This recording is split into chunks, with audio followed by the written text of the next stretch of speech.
आज भारत के विकसित भारत 2047 के यात्रा का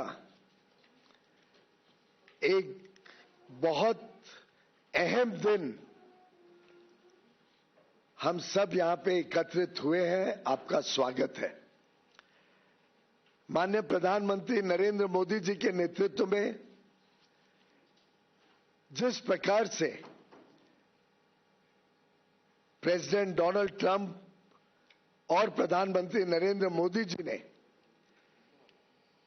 एक बहुत ही भविष्य को सामने रखकर दोनों देशों की संबंधों को, दोनों देशों की कूटनीति को देखते हुए, दोनों नेताओं की मित्रता को देखते हुए जो बायलैटरल ट्रेड एग्रीमेंट फरवरी 2025 में चर्चा शुरू की थी, इस उद्देश्य के साथ के भारत और यूनाइटेड स्टेट्स के बीच $500 बिलियन का द्विपक्षीय व्यापार हर वर्ष होना चाहिए। उस लक्ष्य को हासिल करने के लिए आज का दिन स्वर्णिम अक्षरों में लिखा जाएगा। पूरे देश में खुशी की लहर है। देश के हर क्षेत्र में बहुत ही उत्साह है भविष्य को लेकर, और मानो आने वाले दिनों में जिस प्रकार से नए अवसर, नए मौके खुलते हैं, जिस प्रकार से हमारे निर्यातकों के लिए बहुत बड़े पैमाने पे यूनाइटेड स्टेट्स ऑफ अमेरिका, जो दुनिया की सबसे बड़ी अर्थव्यवस्था है, लगभग $30 ट्रिलियन की अर्थव्यवस्था, अब हमारे निर्यातकों के लिए मोस्ट प्रिफर्ड ड्यूटी के साथ खुलती है। और जिस प्रकार से हमारे किसानों के हितों का संरक्षण किया गया है, पूर्णतः संरक्षण किया गया है किसानों का, डेयरी का, उसको मद्देनजर रखते मैं मानता हूं ये जो यूनाइटेड स्टेट्स और भारत के बीच जॉइंट स्टेटमेंट कल देर रात फाइनलाइज हुआ, विश्व के समक्ष रखा गया, इसका देश के कोने कोने में स्वागत हुआ है। यहां तक कि आज सुबह मैं एक वीडियो देख रहा था, एक साधारण हस्तकला के क्षेत्र के हमारे कारीगर का संबल से, उत्तर प्रदेश के संबल से, और वो कह रहे थे अब 18% टैरिफ हो गया, अब तो मौज है, हमारे को बहुत लाभ है, अब नए ऑर्डर्स आएंगे और तरक्की होगी। ये उनके शब्द आज सुबह मैंने एक्स हैंडल पर किसी पत्रकार को उनको कहते हुए सुना। मित्रों, ये जो जॉइंट स्टेटमेंट है, ये एक प्रकार से नई आशा, उमंग और नए संकल्प के लिए हर भारतवासी को अवसर देता है, मौके देता है।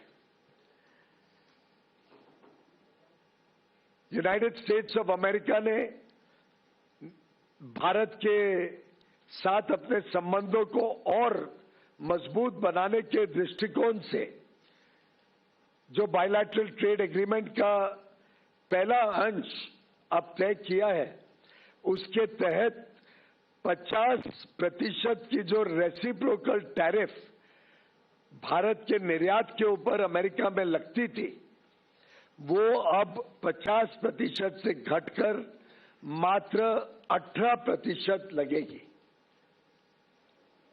और 18% हमारे जितने अड़ोस पड़ोस के देश हैं, जितने देश हैं जिनके साथ हमारी स्पर्धा रहती है, उन सभी देशों से कम है। और आगे आने वाले दिनों में हमें और हमारे निर्यातकों को बहुत लाभ देंगे। अगर हम देखें तो चाइना के ऊपर अमेरिका ने लगभग 35% ड्यूटी रखी है, वियतनाम पर 20%, बांग्लादेश पर 20%, इंडोनेशिया पर 19%। हम सभी स्पर्धा में खड़े देशों से कम हैं। साथ ही साथ कई ऐसे वस्तु हैं जिसके ऊपर अब शून्य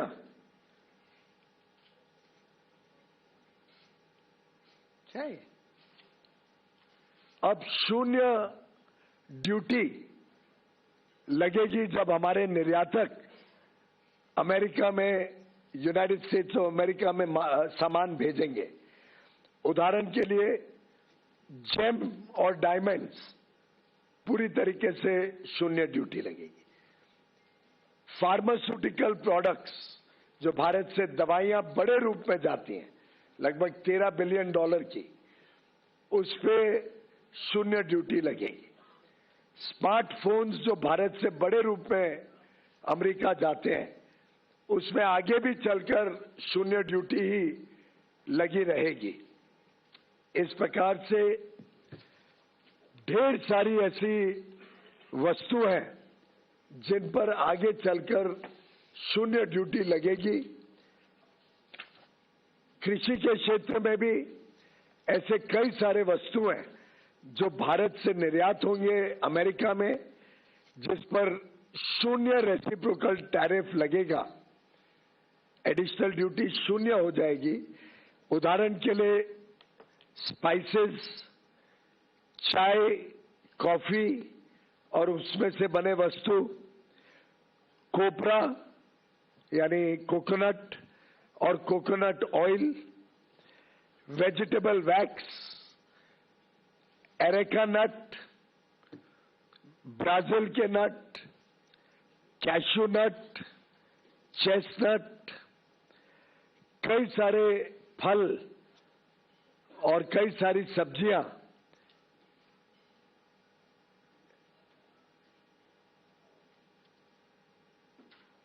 जैसे कि एवोकाडोस, बनाना, केला, गुआवा, मैंगो, आम, kiwi, papaya, pineapple, shiitake, mushroom Kashmir का, बाकी अन्य विभाग से।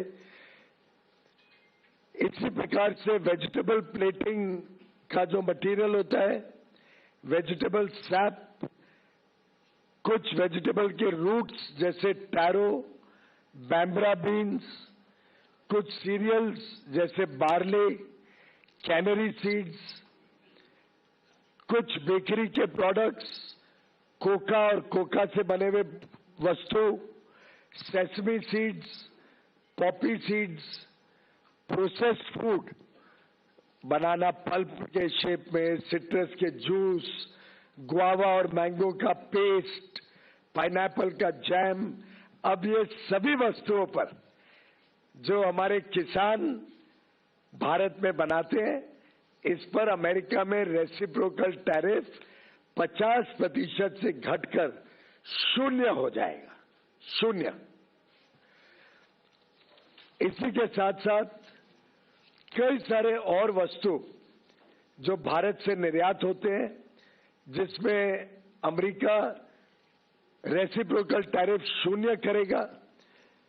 उदाहरण के लिए एयरक्राफ्ट के पार्ट्स, मशीनरी के parts, generic drugs, pharmaceutical products, कुछ elementary auto parts, gem and diamonds जो वेस्ट बंगाल में बनते हैं, महाराष्ट्र, गुजरात में बनते हैं, तमिलनाडु में बनते हैं, केरल में बनते हैं, gem and diamonds, coins, platinum, clocks and watches, essential oils, कुछ होम डेकोर के वस्तु जैसे शैंडलियर्स, इल्यूमिनेटिंग साइंस, लैंप्स के कुछ पार्ट्स, सीड्स, कुछ इनऑर्गेनिक केमिकल्स, आयरन और hydro oxides, aluminium oxides, inorganic compounds, precious metals के, जिंक ऑक्साइड्स, कुछ इंस्ट्रूमेंट्स और अपैरेटस, कुछ अलग अलग प्रकार के मिनरल्स और नेचुरल रिसोर्सेज, कुछ पेपर, प्लास्टिक और वुड की वस्तुएं, नेचुरल रबर। देखिए कितनी सारी वस्तुओं पे भारत को 0 रेसिप्रोकल टैरिफ मिलने जा रहे हैं। इसी के साथ साथ हम सबके लिए बहुत ही खुशी की बात है, और इसका तो मैं समझता हूं पूरे देश में चर्चा हो रही है कि कैसे कई सारे किसानों के किए गए वस्तु, किसानी क्षेत्र के उत्पाद अब भारत से 0 ड्यूटी पर अमेरिका में जा सकेंगे, और जिसका भारत के निर्यात को फायदा होगा। इसी के साथ साथ एक देश में कुछ लोग जो भारत के किसानों के विरोधी है, भारत के किसानों की चिंता नहीं करते हैं, भारत को गुमराह करने की कोशिश करते हैं, ऐसे कुछ लोगों को आज ये देख के हैरानी हो रही है कि कैसे भारत और यूएस के इस एग्रीमेंट के द्वारा कई सारे किसानी क्षेत्र के सामान पर 0 कोई लाभ भारत में इंपोर्ट करते हुए दिया गया है। कोई लाभ नहीं दिया गया, कोई रियायत नहीं दी गई है। लोग सोचते थे ना कि भाई किसानी क्षेत्र में सब खुल जाएगा। हमने कोई ऐसा काम नहीं किया है जिसमें किसी भी किसान को नुकसान हो सके। जो वस्तु भारत में सेंसिटिव है, हमारे किसान पर्याप्त मात्रा में बनाते हैं, जिसमें हम आत्मनिर्भर हैं, उन सब वस्तुओं को इस एग्रीमेंट के दायरे से बाहर रखा गया है। उसमें भारत ने कोई छूट नहीं दी है। जैसे कि उदाहरण के लिए जीएम का बना हुआ जेनेटिकली मॉडिफाइड कोई वस्तु भारत में नहीं आएगा। मीट, उसमें कोई रियायत नहीं दी गई है। पोल्ट्री, कोई रियायत नहीं दी गई है। डेयरी के कोई वस्तु के ऊपर कोई रियायत नहीं दी गई है। सोया मिल, कोई रियायत नहीं दी गई है। मेज, कोई रियायत नहीं दी गई है। मेज यानी मक्का, कोई रियायत नहीं है। चावल, गेहूं, चीनी, सीरियल्स, ये कोई रियायत नहीं दी गई है। मिलेट जैसे ज्वार, बाजरा, रागी, कोडो, अमरनाथ, इस पर कोई रियायत नहीं दी गई है। फल जो भारत में पर्याप्त मात्रा में बनते हैं, जैसे केला, बनाना, स्ट्रॉबेरी, चेरीज, सिट्रस फ्रूट, उस पर कोई रियायत नहीं दी गई है। ग्रीन पी, काबुली चना, मूंग, कोई रियायत नहीं दी गई है। ऑयल सीड्स, कोई रियायत नहीं दी गई है। कुछ एनिमल फीड के प्रोडक्ट्स हैं, ग्राउंडनट्स, हनी, मॉल्ट और मॉल्ट से बना हुआ सामान, non alcoholic beverages, flower and meals, starch, essential oils, ethanol जो बड़े पैमाने में भारत में बन रहा है, और टोबैको जो हमारा एक प्रकार से निर्यात होता है बड़े रूप में। इन सभी वस्तुओं पे किसी प्रकार की रियायत इस एग्रीमेंट के द्वारा नहीं दी गई है, और इसीलिए मैं डंके की चोट पर कह सकता हूं कि किसी प्रकार से ये करार भारत और यूनाइटेड स्टेट्स ऑफ अमेरिका के बीच भारत के किसानों के हितों को, भारत के एमएसएमईज को, भारत के हैंडीक्राफ्ट और हैंडलूम को किसी प्रकार का कोई नुकसान नहीं पहुंचाता है, बल्कि हमारे हुनर वाले युवा युवती, हमारे कर्मठ कर्मचारी, हमारे कारीगर, हमारे विश्वकर्मा, हमारी बहनें, विशेषकर जो वस्त्र क्षेत्र के साथ जुड़े हैं, टेक्सटाइल्स, लेदर के और फुटवेयर के साथ जुड़े हुए हैं, टॉयज के साथ जुड़े हुए हैं, स्पोर्ट्स गुड्स के साथ जुड़े हुए हैं, ढेर सारे ऐसे क्षेत्र हैं जहां भारत को अब अमेरिकन मार्केट में लाभ मिलेगा। भारत को कम ड्यूटी पर, बाकियों से कम ड्यूटी पर, मात्र 18% पर रेसिप्रोकल ड्यूटी, उनको वहां पे मार्केट एक्सेस मिलेगा। होम डेकोर हो, वुड और फर्नीचर हो, पिलोज, कुशन जो अपहोल्स्ट्री के साथ सामान बनता है, quilts, comforters, non electrical lamps, इसी प्रकार से जो मशीनरी और पार्ट्स, अलग अलग प्रकार के मशीनरी के पार्ट्स होते हैं, खिलौनों का मैंने जिक्र किया, टॉयज, ज्वेलरी जो बनती है, jewellery, leather and footwear, textile और अपैरल का बहुत बड़ा हमारा निर्यात में फायदा होगा। खासतौर पे सिल्क, जिसको silk is at zero duty, silk के प्रोडक्ट्स जीरो ड्यूटी पे ले आए हैं। तो एक प्रकार से अलग अलग क्षेत्रों को निर्यात के लिए लाभ देना और हमारे किसानी क्षेत्र को आयात से संभालना, सुरक्षित रखना, ये दोनों का twin objective United states of America और भारत के इस द्विपक्षीय करार में किया गया है। मैं माननीय प्रधानमंत्री नरेंद्र मोदी जी और माननीय डोनाल्ड ट्रंप जी, राष्ट्रपति यूनाइटेड स्टेट्स के, दोनों को बधाई देता हूं कि बड़ा ही फेयर, इक्विटेबल और बैलेंस्ड ट्रेड एग्रीमेंट जो भारत के हितों को संरक्षित रखता है, द्विपक्षीय व्यापार को मौका देता है बढ़ने के लिए, भारत को अलग अलग प्रकार के टेक्नोलॉजी प्रोडक्ट्स जो हमारे विकास के लिए हमें आवश्यकता है, उदाहरण के लिए हवाई जहाज हो, सेमीकंडक्टर्स हो, चिप्स हो, एआई मिशन को हमें आगे लेके जाना है, हाई क्वालिटी मशीनरी हो जो हमें सेमीकंडक्टर इंडस्ट्री और क्वांटम और हाई क्वालिटी इनोवेटिव प्रोडक्ट्स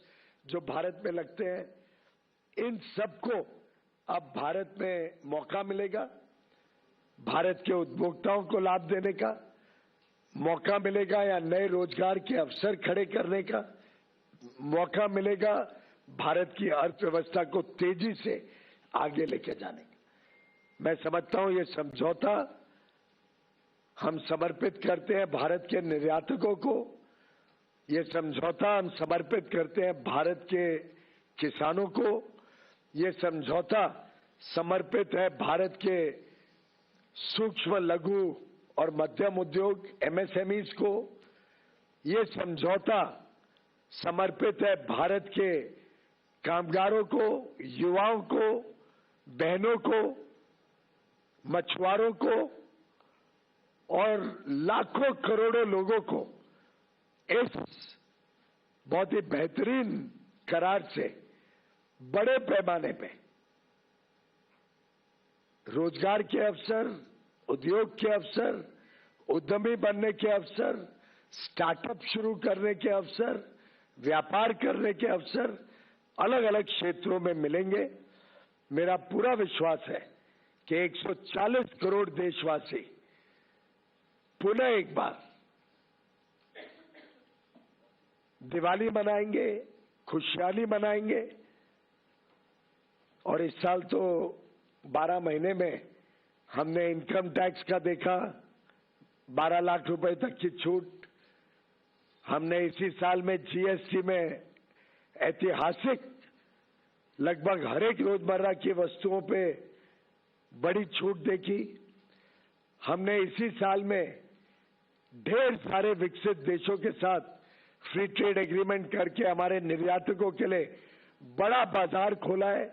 चाहे वो 1 अक्टूबर से लागू हो गया एफ्टा का 4 यूरोपियन देशों का करार हो, ये 27 देशों का ईयू का करार जो 27 जनवरी को ही तय हुआ है, चाहे यूके का एग्रीमेंट जो जुलाई पिछले वर्ष माननीय प्रधानमंत्री जी ने मंजूरी दी, हस्ताक्षर हुआ जिस पर, चाहे न्यूजीलैंड का फ्री ट्रेड एग्रीमेंट 2 महीने पहले हुआ हो, चाहे ओमान का फ्री ट्रेड एग्रीमेंट 1.5 महीने पहले हुआ हो। आप देखिए कितने सारे ढेर सारे अवसर और उन सबके ऊपर ये बड़ा सौगात भारत और यूनाइटेड स्टेट्स ऑफ अमेरिका के बीच ये एग्रीमेंट वास्तव में भारत को नई ऊंचाइयों पर लेके जाएगा और नए युग विकसित भारत की तरफ हमारे अमृत काल के तेज गति से प्रगति को और 4 चांद लगाएगा। बहुत बहुत धन्यवाद।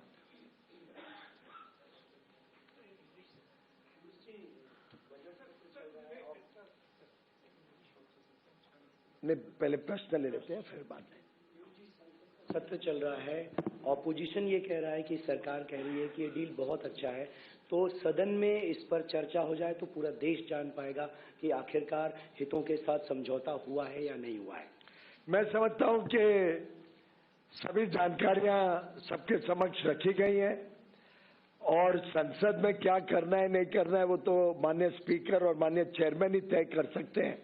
लेकिन मैंने संसद में भी बड़े विस्तृत रूप से जानकारी दी थी, स्टेटमेंट दिया था। संसद में एक एक वस्तु तो नहीं सुनाई जा सकती है, स्वाभाविक है, वो तो काम देश को हमें डायरेक्टली करना पड़ेगा।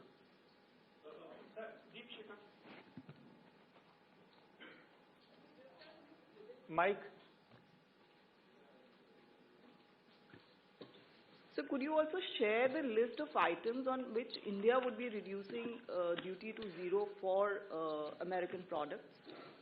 भारत ने अपने हितों को देखते हुए और अपनी जरूरतों को देखते हुए बड़ा कैलिब्रेटेड तरीके से उन वस्तुओं पे विशेषकर जहां हम आज भी आयात के ऊपर निर्भर हैं और हमारे किसानों को संरक्षण रखते हुए कुछ वस्तुओं पे खोली है मार्केट। उदाहरण के लिए अगर हम देखें तो डीडीजीएस, डिस्टिल्ड ग्रेन सॉल्युबल, अब ये इसमें एक सीमित रूप से अमेरिका से सामान लाया जाएगा भारत में, जो हमारे एनिमल हस्बेंड्री ने मांग रखी थी हमारे सामने, जो उनकी जरूरत थी उतनी क्वांटिटी अमेरिका से लाई जाएगी जो पोल्ट्री के लिए बहुत लाभदायक होगी। इसी प्रकार से कुछ चीजें ऐसी हैं जिसमें भारत को जरूरत पड़ती है, किसानों की हितों को रक्षा करते हुए इसमें हमने उसको खोला है। कुछ चीजें ऐसी हैं जो भारत में बनती है पर पर्याप्त मात्रा में नहीं बनती है, जिसमें कंपटीशन होगा तो उपभोक्ताओं को लाभ होगा। कुछ वाइन्स और स्पिरिट्स खोली है जो अमेरिका में बनती है और कुछ लोग भारत में लेना चाहते हैं, तो अल्कोहलिक बेवरेजेस में कुछ खुलासा किया गया है जिसमें एक मिनिमम इंपोर्ट प्राइस भी रखी है, जिससे भारत के स्वदेशी उत्पाद और उसके बीच कंपटीशन ना हो, दोनों एक दूसरे के पूरक बने।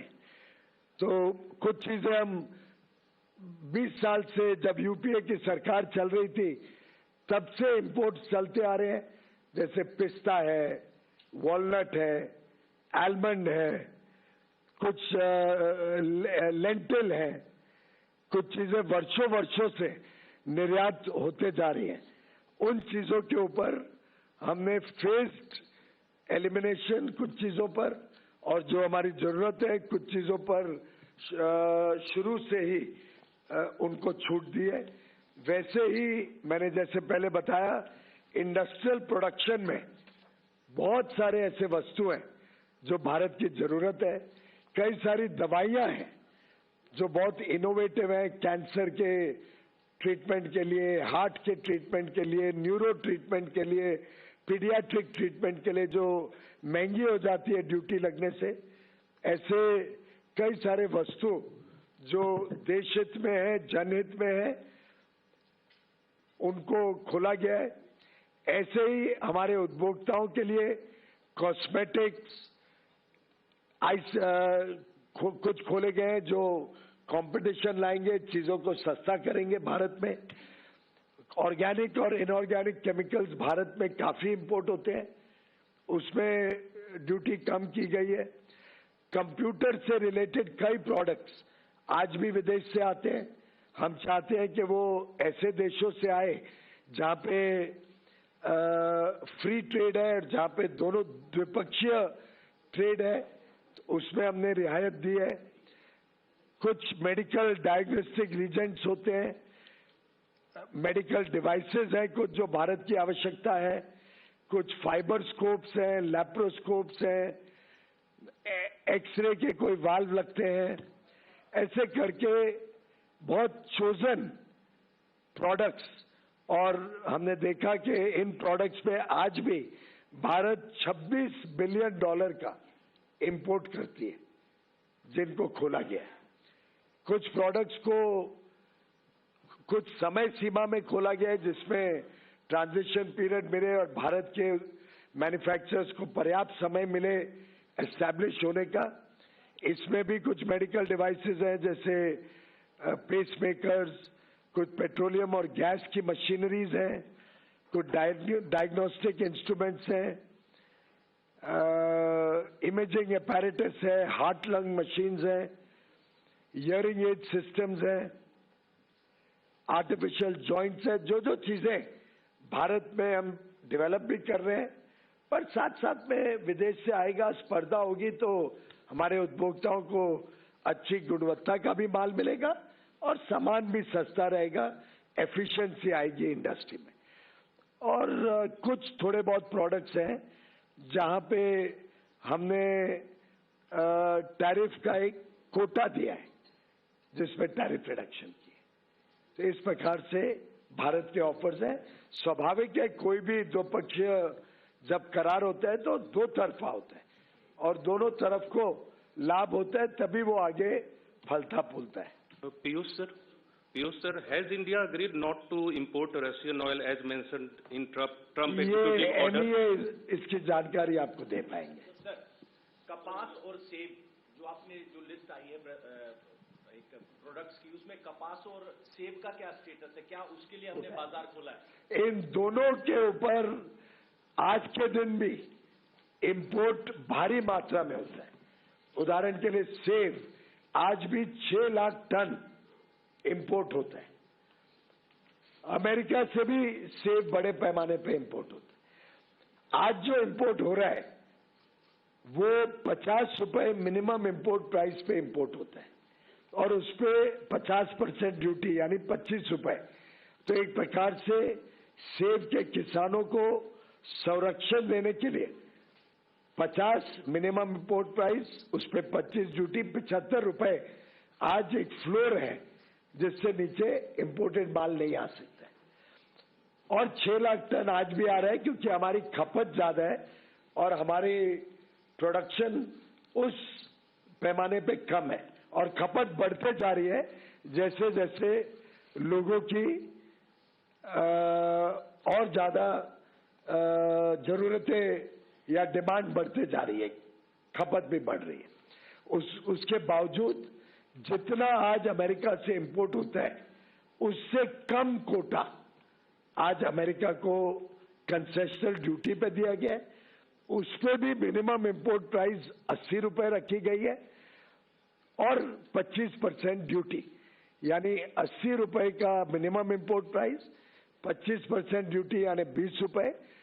तो भी आज के 75 रुपए के फ्लोर प्राइस से वो 100 रुपए है जिस पे कोटा दिया गया। तो हमारे सेब के किसान पूर्णतः संतुष्ट है और वो जरा भी चिंता ना करें। उनका सामान, उनका बनाया हुआ उत्पाद और उसकी कीमत उनको सही दाम उनको सुनिश्चित किया गया। कापूस में भी आज बड़े पैमाने पे कापूस इंपोर्ट होता है क्योंकि हमारे पास एक्स्ट्रा लॉन्ग स्टेपल कॉटन जो अमेरिका में उगता है भारत में पर्याप्त मात्रा में उगता नहीं है। वैसे तो बहुत ही कम उगता है। मैंने वस्त्र मंत्रालय संभाला है, मैं जानता हूं कि हमें निर्यात के लिए बड़े पैमाने पे कापूस की जरूरत पड़ती है। भारत में एक्स्ट्रा लॉन्ग स्टेपल कॉटन बड़े पैमाने पे आता है और आज से नहीं, कांग्रेस के जमाने से आता है। उसमें हमने एक आज जो आयात होता है, आज के आयात के लगभग कोटा ओपन किया है। Times will come to everyone. Come. Yeah, thank you, John Reed from the FT. Does the Honourable Minister have any comment on the White House's statement that it's going to be monitoring India's purchases of Russian oil and it could reimpose the 25%? I'm sorry if I missed something. I just mentioned that will be responded by the Foreign Ministry. Mike है ना आपके पास? Sir, Aamir News Nation से। पहला तो ये कि export import में डिफरेंसेस क्या है, कितना हम एक्सपोर्ट कर पा रहे हैं और कितना हम इंपोर्ट करेंगे, इसका कोई फिगर आउट अगर आप दे सके। दूसरा, ये प्रोडक्ट को की क्वालिटी को लेकर के सवाल खड़े होते हैं। कई बार आपने देखा विदेश में जो कुछ प्रोडक्ट भारत से गए उनकी क्वालिटी को लेकर से सवाल खड़े हुए। मसालों की खास बात मैं बात कर रहा हूँ, तो उसको लेकर के क्या कंसर्न रहेगा भारत की तरफ से कि एक्सपोर्ट होगा? सबसे पहले तो हमारा लक्ष्य है कि द्विपक्षीय व्यापार अमेरिका और भारत के बीच $500 बिलियन यानी 45 लाख करोड़ रुपए का द्विपक्षीय व्यापार हम अमेरिका के साथ आगे चल के देखते हैं। इसमें सर्विसेज भी हैं, गुड्स भी हैं और मैं समझता हूं बड़े पैमाने पे अब हमारे निर्यातकों के लिए अवसर खुले हैं। अब हमारे निर्यातक इसका बड़े से बड़े तौर पे लाभ लें, ऐसा मैं उन सबको अपील करता हूं। रही बात क्वालिटी की, मेरा मानना है आज भारत की क्वालिटी दुनिया में उत्तम क्वालिटी का माल होता है। आपने देखा है माननीय प्रधानमंत्री ने क्वालिटी पे कितना जोर दिया है। 2014 से ही जब उन्होंने प्रधानमंत्री का देश को सेवा करने का पद संभाला, पहले से ही उन्होंने क्वालिटी के ऊपर जोर दिया। उन्होंने कहा था Bharat zero defect zero effect Z के मूल्य पे चलेगा। हाल में ही उनके मन की बात जो 2 हफ्ते पहले हुई थी रविवार को, उसमें भी माननीय प्रधानमंत्री जी ने क्वालिटी पर बल दिया। पार्लियामेंट का सेशन शुरू हुआ, उनके पहले दिन के उद्बोधन में भी उन्होंने क्वालिटी का जिक्र किया और परसों ही राज्यसभा में माननीय महामहिम राष्ट्रपति जी के उद्बोधन पर जो धन्यवाद का प्रस्ताव था, उस पर भी जवाब देते हुए माननीय प्रधानमंत्री जी ने बल दिया कि भारत की क्वालिटी और भारत का ब्रांड सर्वोच्चम होना चाहिए, बेस्ट होना चाहिए, दुनिया का फेवरेट होना चाहिए। और मैं मानता हूं हमारे निर्यातक बहुत बेहतरीन काम कर रहे हैं इसमें। सर कृषि और डेयरी क्षेत्र में क्या 100% प्रोटेक्शन है? क्योंकि कंफ्यूजन ये है कि क्या कुछ शर्तों के साथ उनको एंट्री दी गई है और लगातार विपक्ष जो ये कह रहा है कि पूरी बात बता नहीं रही है सरकार। अब विपक्ष के लाचारी का, झूठ और भ्रम का तो हमने अब इतना अनुभव हो गया है कि भारत की जनता भी उनसे अब भ्रमित नहीं होती है। झूठ और फरेब के अलावा उनके पास जनता के पास लेके जाने के लिए कुछ नहीं है। मैं पुनः एक बार दोहराता हूं कि भारत की डेयरी में कोई शर्त के साथ भी कुछ खोला नहीं गया है, किसी प्रकार का कोई कॉम्प्रोमाइज नहीं है और पूरी तरीके से भारत की डेयरी में कोई ओपन कुछ नहीं किया गया, कोई कंसेशन नहीं दिया गया।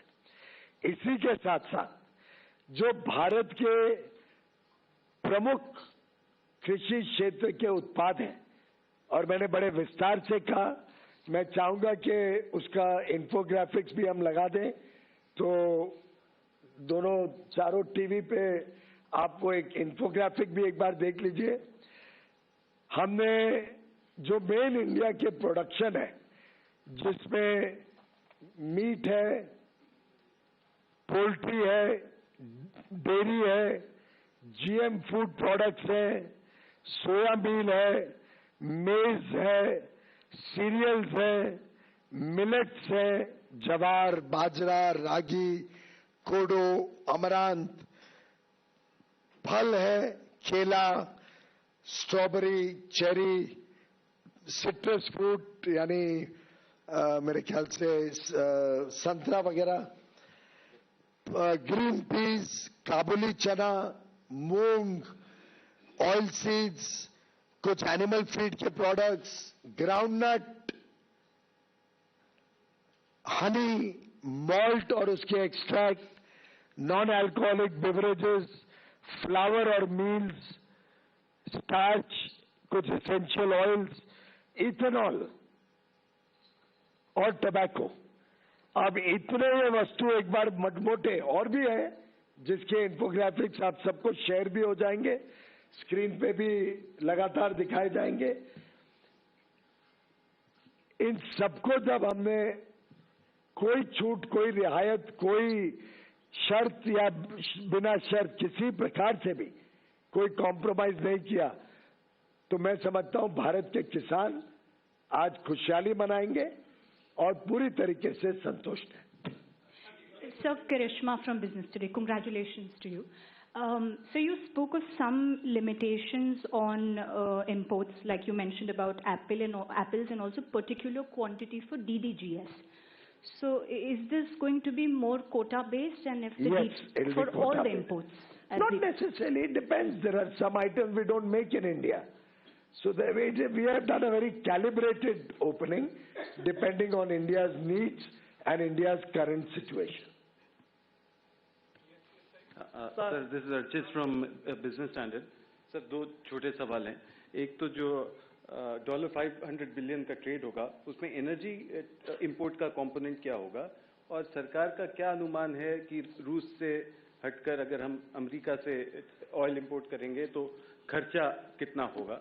और दूसरी बात, सोयाबीन ऑयल की जहां तक बात है, हमने पिछले साल एडिबल ऑयल ईयर में 3.7% of our total crude soybean oil needs we had imported from US. Do you see this going up, and by how much when import duties are reduced to zero? Now they're 27.5%. As regards the composition of the imports, it is up to the importers and up to the suppliers of the United States to give them an offer that they cannot refuse, and material comes into India. उसमें सरकार तो कुछ खरीदती नहीं है, बेचती नहीं है, वो प्राइवेट ट्रांजैक्शन है। रही बात ऑयल की, उसका मैं आपको कई बार बोल चुका हूं, आप जितनी बार और पूछोगे मेरा जवाब वही होगा कि वो MEA उसका जवाब देगा। और जहां तक सोयाबीन ऑयल की बात है, उसमें भी एक कोटा निर्धारित किया गया। ICT imports on laptops and tablets and all. So are we moving back to a free import regime from the license or the authorization regime? There is no license regime on this product. Authorization requirement. Well, that is more directed towards safeguarding our interests from countries which are known to do predatory pricing or supply goods at irrational prices, which are even sometimes lower than the cost of manufacture in India. Countries which have fair play, and certainly, and it is important that we all understand this, a country like the United States of America, where the cost of labor is probably 50 times the cost of labor in India.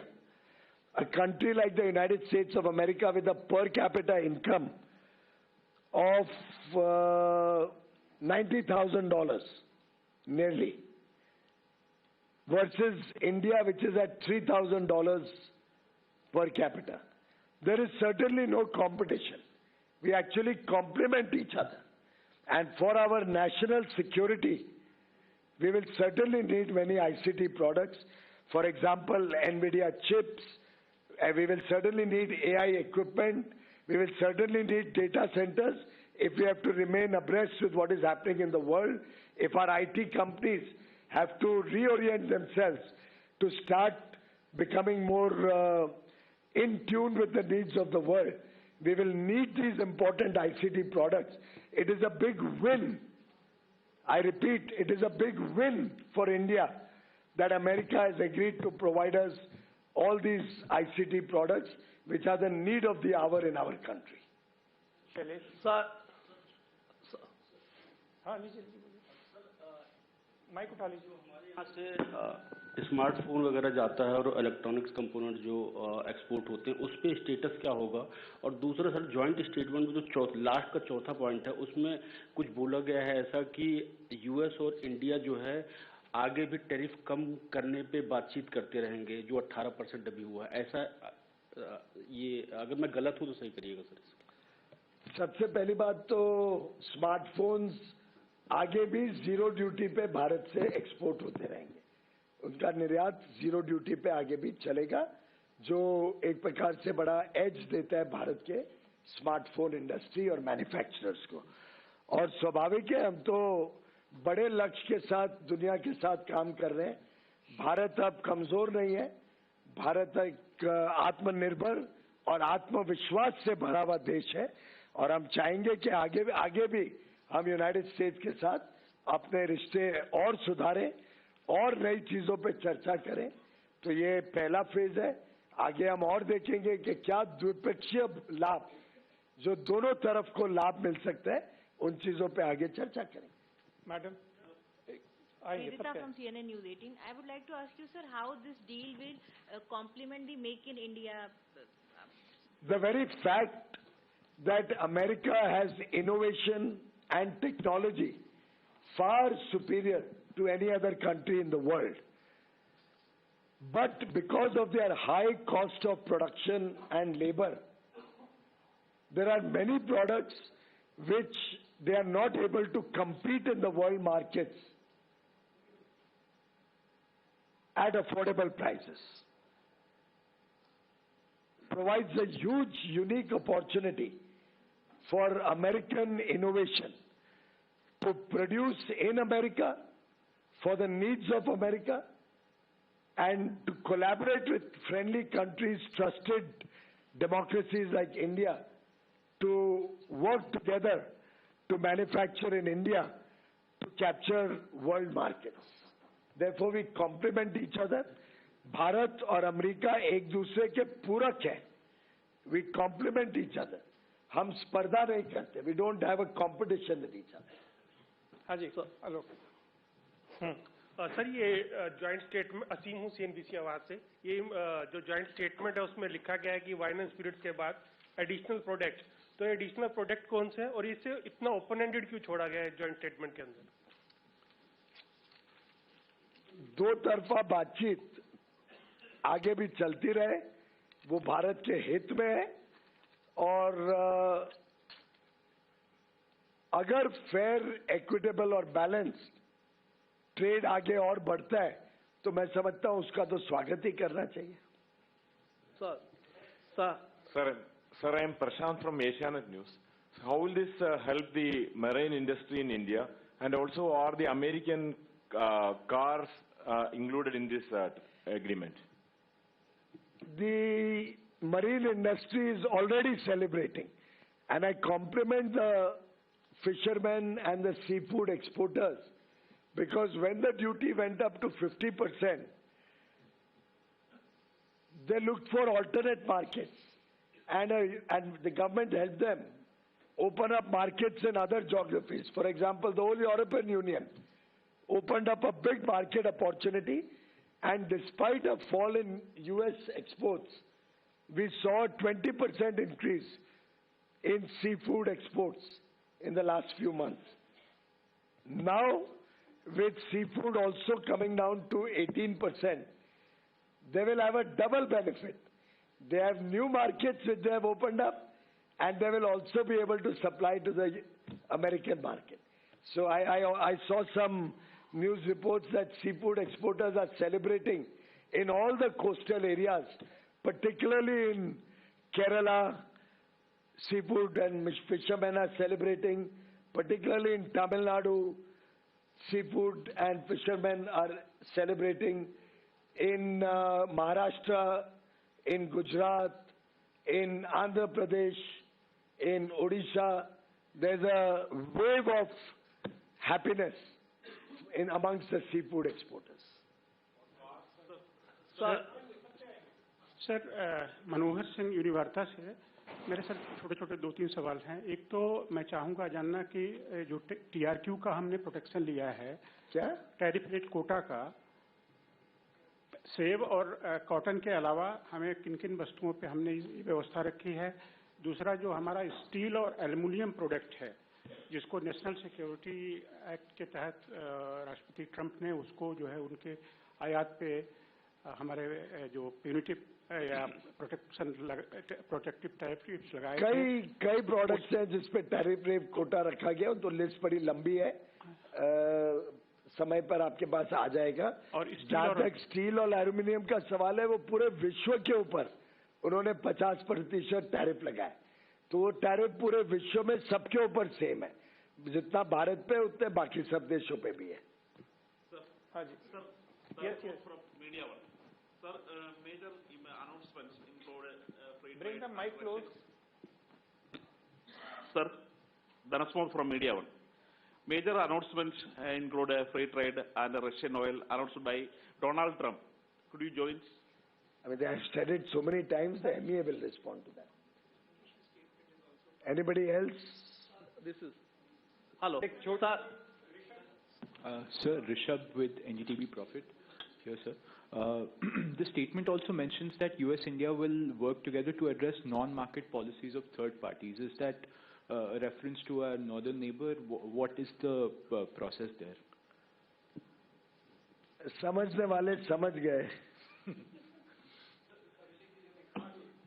Sir, just a small clarification, ये बात कही जा रही, कई जगह शंका है कि DDGS चूंकि अमेरिका में GM से ही होता है, तो ये क्या इंडायरेक्ट एंट्री हो जाएगी GM की? इसके ऊपर एनवायरमेंट मिनिस्ट्री के प्रोसेसेस हैं, और जैसे बोविन मीट है, एक बार बोविन मीट प्रोसेस हो जाता है तो फुट एंड माउथ डिजीज के ट्रेस नहीं आते उसमें, that is done and dusted after it gets process. ऐसे कई सारे प्रोडक्ट्स में एक बार प्रोसेस हो जाता है तो उसका इफेक्ट GM का नहीं रहता है। और वो तो हम इतने दुनिया भर का सामान आप लोग खाते हैं, चॉकलेट्स खाते हैं और क्या क्या दुनिया भर के जाते हो, आप भी विदेश जाके खाते हो, तो एक बार प्रोसेस हो जाता है तो उसके बाद वो विषय रहता नहीं। Yes, this is yeah. Introduce yourself. Sir, introduce yourself. Sir, this is Vibhuti from Sambad. Sir, this is Vibhuti from Sambad, Odisha.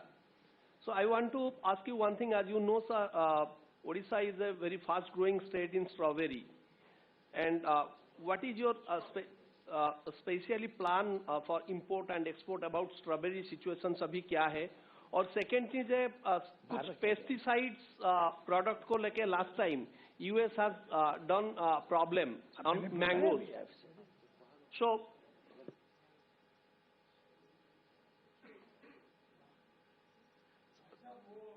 उनके प्लान्स ऑफ एग्रीकल्चर तो ओडिशा गवर्नमेंट बता पाएगी। नहीं सर, मैं आयात निर्यात my question is last year when the mango we export to US, they are creating some problem regarding on that pesticides and same kind. Sir, there are every country has health and safety standards. India also has health and safety standards. FSSAI, FDA, we all have our health and safety standards. When we import any material, they have to meet our standards. When we export any material, we have to meet their standards. If somebody doesn't meet that standard, it doesn't mean that we are supposed to support a bad quality. I am again repeating, quality, quality and quality. India is known for high quality, and I request all exporters and importers to ensure that India's name and India's consumers get the best quality. Sir, Tarun Sharma from Zee Business. Mike में sir पहला सवाल एक क्लैरिफिकेटरी सवाल है कि जो अभी 25% immediate हट जाएगा और 18% हम कब होगा? 25% का तो एग्जीक्यूटिव ऑर्डर निकल चुका है, तो वो तो हट गया है, और 18% भी हो जाएगा अगले हफ्ते तक मेरे ख्याल से. उसके लिए नया एग्जीक्यूटिव ऑर्डर है. सर सोलर मॉड्यूल और सोलर सेल्स के लिए भी कोई ड्यूटी, क्योंकि यूएस को सर हमारे यहाँ से जो सोलर सेल्स और सोलर मॉड्यूल्स जाते हैं उसमें इशू रहता है, तो उसमें कोई ड्यूटी रिलैक्सेशन होगा? उसमें भी 50% लगने लगा था, वो घट के 18% हो गया है. RT Kirtika. Kirtika from the Economic Times. What are these discriminatory and those non-tariff barriers in digital trade that we'll address? There are no discriminatory barriers, but if there are any, it will be addressed on both sides. Second. So just quick clarification. In the executive order, the U.S. mentions that India will buy precious metals from the U.S. So how much of our gold domestic demand do we plan to buy from the U.S., sir? As I said, government doesn't dictate purchases. But if the deal is good, obviously we want to diversify our sources. So if the gold importers are, or platinum importers, other mineral, precious metal importers will get a good deal, I'm sure they'll be happy to import from the US. Lady sitting at the end, please, if you can come up to a mic, then you can ask your question. Meanwhile, yes, you can go ahead. Sir अभी जिस पे 18% लगेंगे, तो वो reciprocal tariff और जो penalty है वो लगने से पहले कितना लग रहा था? हाँ, 50 लगता था. हाँ, उससे पहले इस प्रोडक्ट पे कितने लग रहे थे? How does that matter? जो अभी लगता था उससे 50 से 18 हुआ है ना? Yes. I'm Pooja Das from Down to Earth magazine. Sir, my question is related to critical minerals. After China imposed export ban on rare earths, and after this BTA, how do you see India and US partnering for critical minerals, especially for rare earths? Very good question. US and India are both strategic partners, friends and allies, and we are a part of Pact Silica, the US-led initiative, which is working to develop alternate sources of critical minerals, which is working to create resilient supply chains to ensure uninterrupted supply of critical minerals to support industry and support economies around the world. And we are very confident that like-minded friendly countries who are all members of Pact Silica will have a significant impact in ensuring very robust and resilient supply chains in critical minerals. Sir, Abhimanyu from CNBC TV 18. Sir, what is the kind of gain we are looking at with respect to export of aircraft parts from India into the US, and how is the duty reduction going to be affected like? Already Boeing is a large buyer of aircraft parts from India. Already Airbus is a large buyer of aircraft parts from India. In fact, I'm told both these companies are looking at India as their largest foreign original equipment manufacturer, OEM, for parts. And going forward, and I've had conversations with the top board CEO and the top board of both these companies, there's a lot of excitement about the US-India partnership, and with the execution of this interim agreement as a first phase, this will only get strengthened. With sir's permission, we'll take last couple of questions. Rajiv ji. Sir मेरा सवाल राजीव दैनिक जागरण से। Sir मेरा सवाल है कि बहुत सारे item पे जीरो ड्यूटी अब हमारा हो गया है जो हम एक्सपोर्ट करेंगे अमेरिका में, तो उसका वॉल्यूम कितना है, कितने बिलियन डॉलर का हम वो एक्सपोर्ट करते हैं जिसपे जीरो ड्यूटी हो गया, और क्या इससे तत्काल रूप से कितना फायदा मिलेगा? दूसरा सवाल है सर, ऑटो पार्ट्स को लेकर हम लोगों ने क्या किया है, इस पे थोड़ी स्थिति स्पष्ट नहीं है। किस चीज पे? ऑटो पार्ट्स ऑटो पार्ट्स पे जैसे मैंने कहा कि कुछ ऑटो पार्ट्स ऐसे हैं जिसपे हमें जीरो ड्यूटी मिलेगी, कुछ पे 18% रहेगा। दोनों प्रकार के ऑटो पार्ट्स रहेंगे, और लगभग आधा जो हमारा एक्सपोर्ट है वो जीरो ड्यूटी पे चले जाएगा। 40 to 45 बिलियन। 44 के करीब है। अगर इतना ही आप लोग हमारे को ग्रिल करके स्पष्टता चाहते हैं। तत्काल रूप से फायदा होगा हमारे एक्सपोर्ट को, चूंकि जीरो पे जाएगा तो। देखिए, हमारे एक्सपोर्टर्स को मैं अपील करता हूं, अब बड़ा अच्छा समय है भारत का। जैसे माननीय प्रधानमंत्री जी कहते हैं, यही समय है, सही समय है। दुनिया के 38 विकसित देशों के साथ प्रधानमंत्री मोदी जी के नेतृत्व में हमने नए बाजार खोलने का काम किया है। आज हमारे निर्यातकों के लिए, हमारे मेक इन इंडिया प्रोग्राम के लिए, हमारे स्टार्टअप्स के लिए स्वर्णिम मौका है। हमारे को पूरी दुनिया भारत को एक विश्वसनीय साझेदार के रूप में देखती है। भारत के युवा युवतियों के हुनर पर, उनके टैलेंट पर, उनके स्किल पर दुनिया को बहुत उम्मीदें लगी हुई है, और मेरा पूरा विश्वास है माननीय प्रधानमंत्री मोदी जी के नेतृत्व में भारत आगे आने वाले दिनों में दशकों तक विश्व की सबसे तेज गति से बढ़ने वाली अर्थव्यवस्था बना रहेगा, और जल्द ही दुनिया का तीसरा सबसे बड़ा अर्थव्यवस्था बन जाएगा। और 2047 तक आज की $4 ट्रिलियन की भारत की अर्थव्यवस्था, इकोनॉमी कम से कम $30 ट्रिलियन से अधिक भारत की अर्थव्यवस्था हो जाएगी।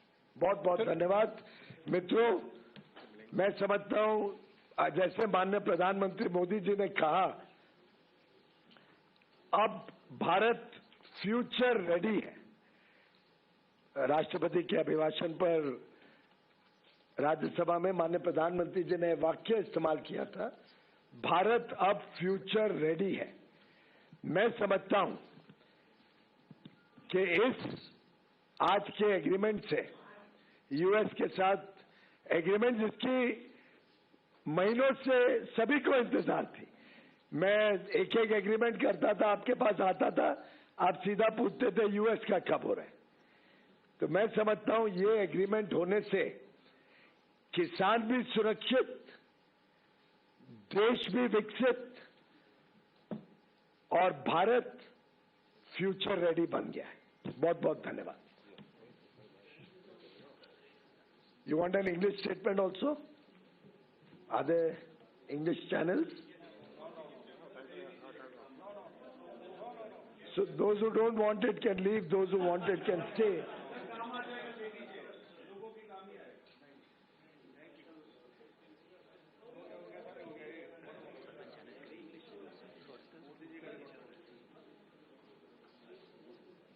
क्या करना है? Well, I'd like to compliment Honorable Prime Minister Shri Narendra Modi ji and President Mr. Donald Trump for this historic agreement, the interim framework for interim agreement which has been finalized, which will soon be converted into the first tranche of our potential bilateral trade agreement, bringing to fruition what was decided by both leaders when they met in Washington, D.C. in February 2025. both leaders had agreed that India and the US are strategic partners, and they will together power the global economy and work towards growing bilateral trade between the US and India to $500 billion per year. I am extremely delighted to share with you that today, with the signing of this joint statement, finalization of this joint statement, we have set in motion the fast track of achieving this goal of $500 billion bilateral trade annually. Today will be remembered for years as the foundation of a very strong strategic partnership between two of the world's largest democracies towards supporting fair trade, towards providing opportunities for businesses both in the US and India to grow, expand, and serve their people towards greater prosperity of both nations. Under the leadership of Prime Minister Modi and President Trump, they have come to a very fair, equitable, and balanced agreement which will slash US reciprocal tariffs on Indian goods to 18%. Additionally, 0% tariffs will be given on several products like generic pharma, aircraft, components, auto parts, etc. Massive potential will be opened up for Indian exports in the world's largest economy, the $30 trillion market, providing opportunities for our MSMEs, our farmers, our fishermen, our youth, our women, and the very talented and skilled people of India. Lakhs and crores of job opportunities, business opportunities, manufacturing, service sector will open up. Our farmers and fishermen will get better price for their produce, and going forward, there will be a huge growth in sectors like textile and apparel, gem and jewelry, machinery parts, toys, leather and footwear, home decor, smartphones, several areas in agriculture which will open up in the US and provide a huge impetus for all stakeholders across the length and breadth of India. We are happy that we have been able to safeguard sensitive sectors and balance our farmers' sensitivities, particularly in agricultural goods and dairy, by fully protecting and ensuring a carefully crafted exemption in several agri products like meat, poultry, all the dairy products, GM food products, soya meal, maize, cereals, millets like jawar, bajra, ragi, kodo, amaranth, fruits like banana, strawberries, cherries, citrus fruits, etc., green peas, kabuli chana, moong, oil seeds, certain animal feeds, groundnuts, honey, malt and its extracts, non-alcoholic beverages, flour and meals, starch, essential oils, ethanol for fuel, tobacco, etc.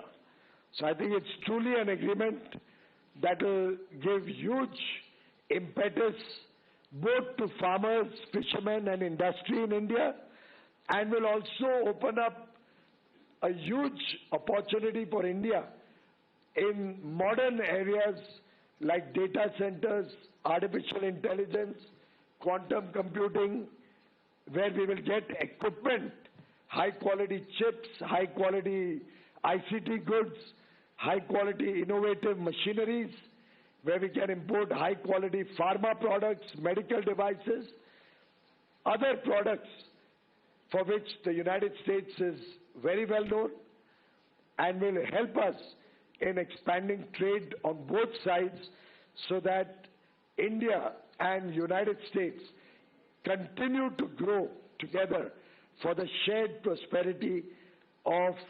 1.75 billion people. Friends, I think today will be remembered as a day where we have protected our farmers, ensured fast-tracking the growth of India and India's economy and prosperity of our people in the Amrit Kal as we all collectively work towards Viksit Bharat by 2047. Thank you very much.